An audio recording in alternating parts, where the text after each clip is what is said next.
My grandfather passed away in 2020, and at his funeral, I delivered the eulogy.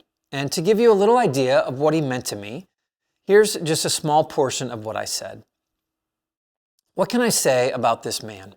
What can I say about a man I've always wanted to be just like? What can I say about a man who shaped my worldview and understanding of God more than anyone else? What can I say about a man I named my own son after? Clearly, he had a significant impact on my life. As a matter of fact, I'll include a link in the description below to my entire eulogy. But during one of my last conversations with my grandpa, before he got sick around Thanksgiving, he made a statement to me that I have found to be incredibly profound. He said this: "We live our entire lives under the shadow of death." And while I didn't tell him at the time, I found the statement to be deep and life-enhancing when understood correctly. In fact, merely hearing the words brought about further resolve in my life to live a minimalist life. Consider its weight. We all live under the shadow of death.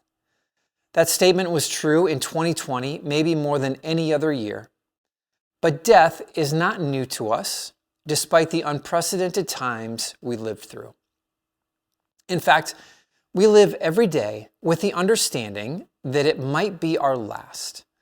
Not in a morbid, depressing way, shockingly so, but in the awareness and reality of understanding of life. Every time I get in my car to drive to work or the grocery store, I know instinctively something tragic could happen to me or another driver.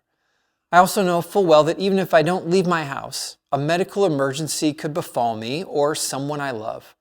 I'm not immune from a cancer diagnosis, a heart attack, a stroke, a brain aneurysm. I have plenty of loved ones who unexpectedly received life-changing news or were tragically stricken. As Grandpa said, life is lived under this shadow of death.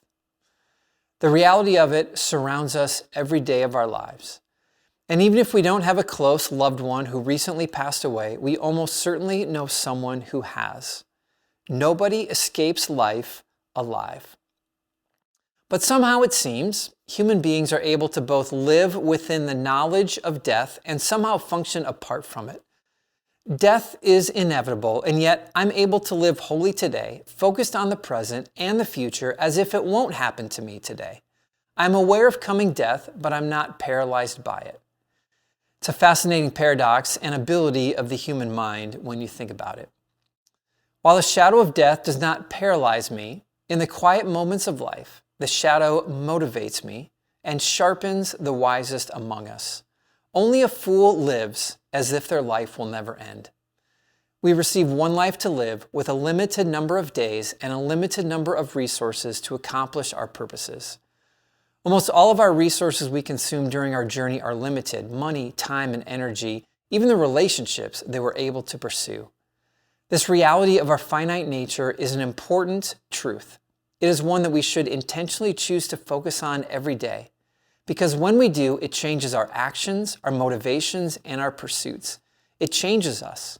Because life is finite, we make better choices. Because time is finite, we spend our days on things that matter.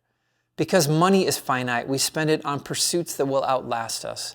Because our energy is finite, we choose carefully where we focus our passions. Because our days are finite, we value relationships and love. Because I live under the shadow of death, I will choose a minimalist life and reject the empty promise of consumerism and what this world offers. I will live for greater pursuits. Life will end, indeed, and that realization should affect the decisions I make every day. But rather than causing me to throw in the towel and give up on life, the shadow of death will spark hope and resolve and passion to spend every day making the most of the one life I have to live.